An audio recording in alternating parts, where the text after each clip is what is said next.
मजा रोजे रोजे चाहताड़ा महारल देवरु दहिया के गरमी उतारल।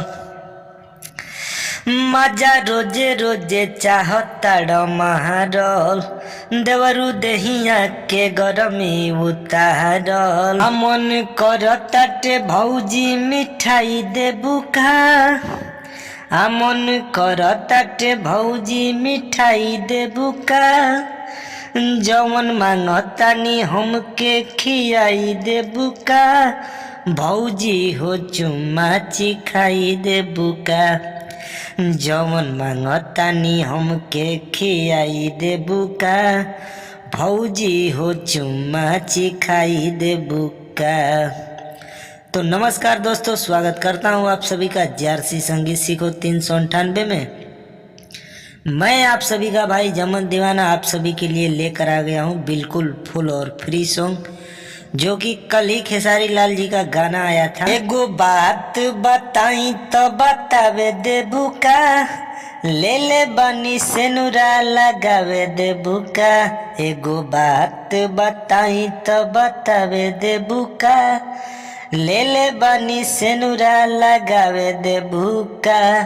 तो उसी ट्रैक पे बिल्कुल फुल और फ्री सॉन्ग लिखा हूँ, देवर भाभी का मैटर है। ठीक है दोस्तों, जो भी सिंगर भाई हमारे वीडियो से नए हैं तो वीडियो को लाइक करें यार, चैनल को सब्सक्राइब करें। भाई का सपोर्ट नहीं कर रहे हैं इसीलिए मज़ा नहीं आता है, तो जितना सपोर्ट करेंगे उतना अच्छा गाना मैं लेकर आता रहूँगा।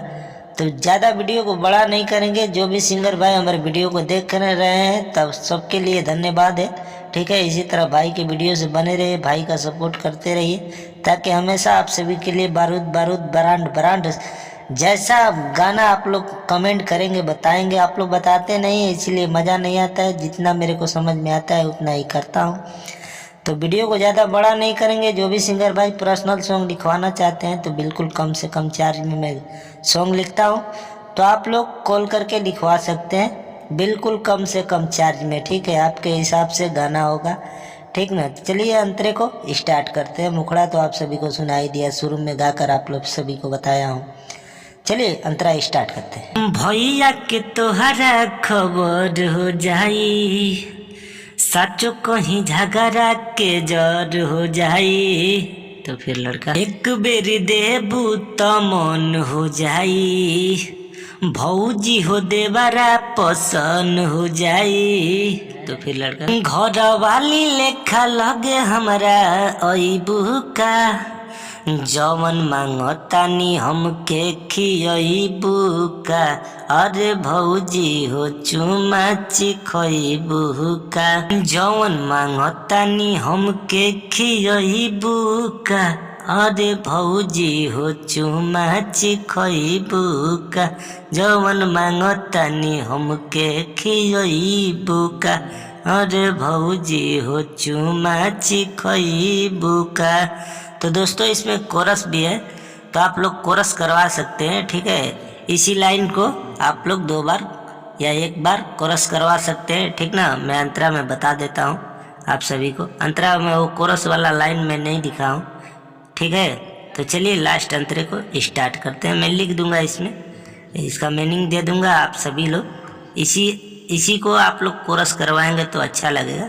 चलिए लास्ट अंतरे को स्टार्ट करते हैं। काहे के तोहरा के हम देई हो, सैया जी गईले कसम देई हो।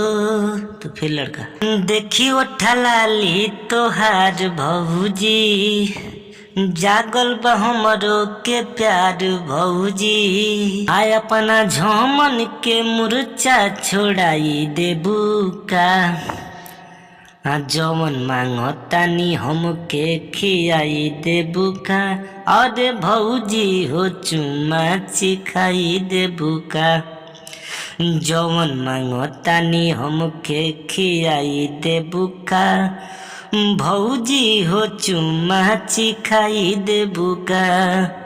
तो दोस्तों ये था हमारा गाना। आशा करता हूँ कि आप सभी को वीडियो अच्छा लगा होगा।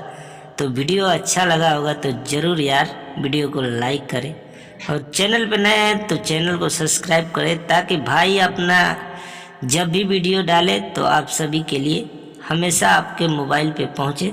तो आप लोग उस वीडियो का लाभ उठा सके। तो चलिए फिर मिलेंगे नेक्स्ट वीडियो में। एकदम न्यू गाना है, कल ही गाना ये छूटा था खेसारी लाल जी का, तो मैं फटाफट आप सभी के लिए लिखा, आप सभी सपोर्ट कीजिए। तो चलिए फिर मिलेंगे नेक्स्ट वीडियो में, तब तक के लिए इतना ही।